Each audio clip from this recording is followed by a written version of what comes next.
How's it going, guys? Today I'm going to show you what it's like to drive the all-new Cybertruck, only this one is the CYBERBEAST. Special thanks to my friend Salamandran for making this possible. Make sure to follow his channel. We still have no idea how he was able to get this thing as fast as he did. Now, I reviewed the dual motor, which starts at $80,000, 0 to 60 in 4.1 seconds, 600 horsepower, but this is the CYBERBEAST with 845 horsepower, 0 to 60 in 2.6 seconds, quarter mile in 11 seconds, yet it can tow 11,000 pounds.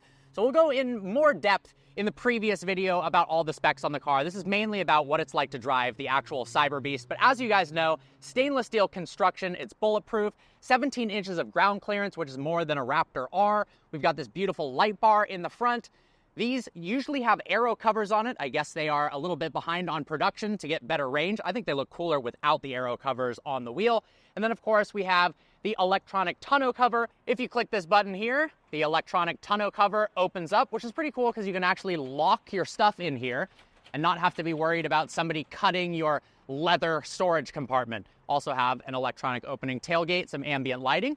Let's go ahead and hop inside of the Cybertruck. To get inside, it has no door handles. You just click this button here, it pops open, and in we go. The inside of the Cybertruck is very familiar Tesla. We've got kind of a squircle, a combination of a yoke and a steering wheel. The biggest screen ever, 18.5 inches. We have ambient lighting now, which is awesome. Look how massive this front dash is. There's only two ways to tell a CYBERBEAST other than the acceleration from a standard car. We've got this Alcantara here, and then there's a little insignia on the back of the vehicle right here that says CYBERBEAST. I love how responsive the screen is. If you go ahead and put this window down right here, it actually puts the window down on the car itself. It's got a little Easter egg. If you tap on here, it shatters the glass, which is pretty funny.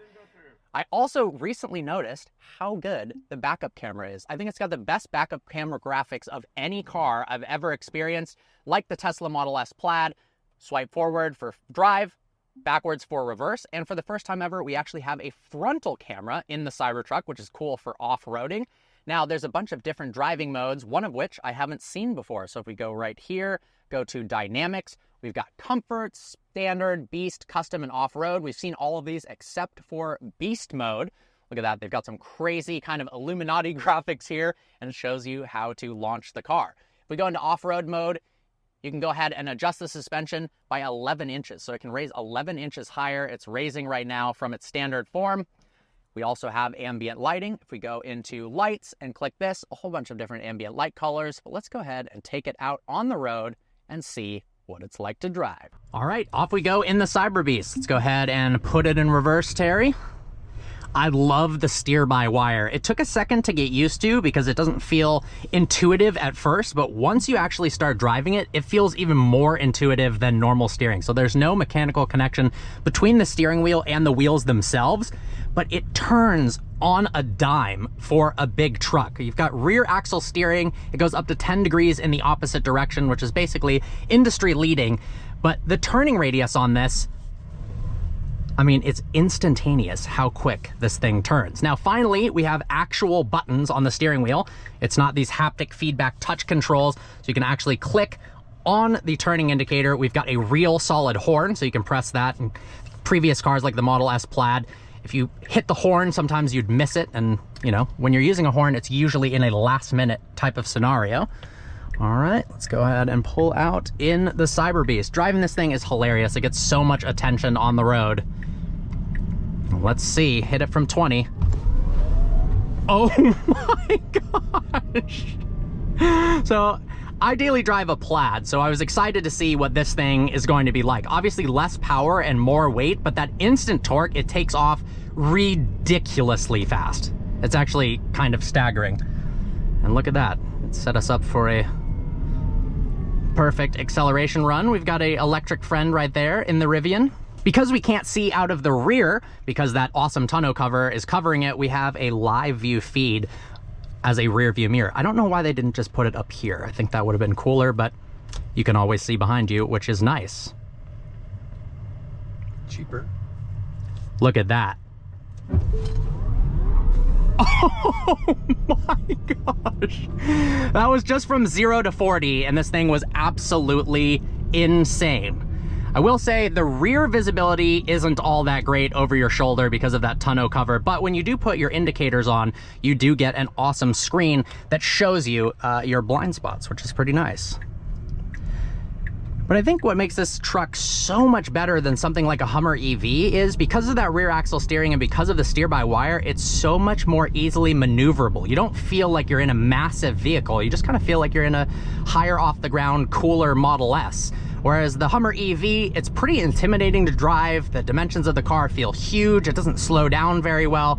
This kind of eliminates all of those problems. I believe it's somewhere around 2,500 pounds lighter than the Hummer EV, which is pretty ridiculous. Now we've got the world's largest windshield right here, which Alejandro tried to smash with a metal ball on his Instagram, so make sure to check that out. We also have the world's largest windshield wiper, which looks pretty absurd, and apparently the reason it's off to the side here is because that gives it better aerodynamics.